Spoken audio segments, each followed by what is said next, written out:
I dive into my Burning Man experience, here are a few things you should probably know about me first. I don't like loud music and I'm not a party person. I don't do drugs unless you count chocolate. I prefer to sleep at night and actually have rest. I feel uncomfortable when surrounded by a lot of people, especially strangers. And in short, I'm as boring as you can imagine. Oh, and I don't drink alcohol either. I love my quiet life in the woods in a remote village. I love silence, one-on-one conversations with like-minded people. I love yoga, meditation, breathing practices, slow grounding movement connected with breath. I love spas and massages. I prefer the woods over the desert and silence over empty talk. So yes, I was very nervous before going to the Burning Man for the first time. But the curiosity to see the art and what's it all about eventually won. What can I say? In short, it was my second year in Black Rock City and I'll probably go again next year. Yes, I had to sleep with earplugs.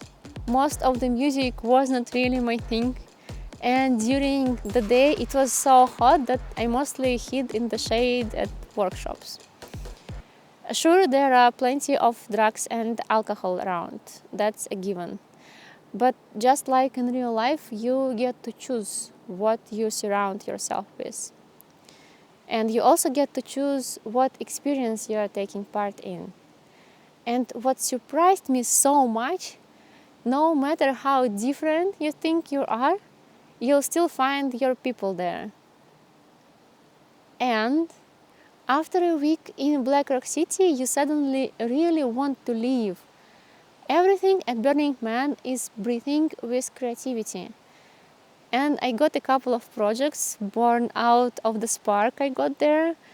And it was also a huge step forward out of my burnout.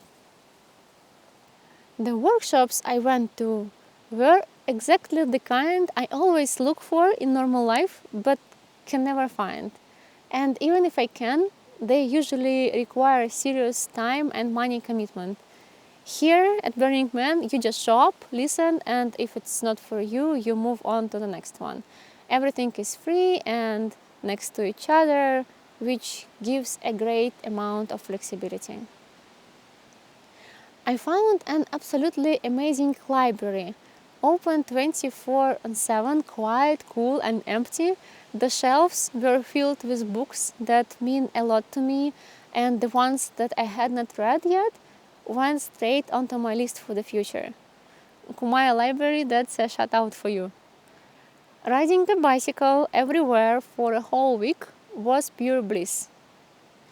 The people around, each one a separate form of art. It was fascinating to see and hear how people live outside my usual circle and maybe even a bubble, because there are truly endless ways to live this life. So surprisingly, I found my place there too, despite what seemed like completely incompatible conditions.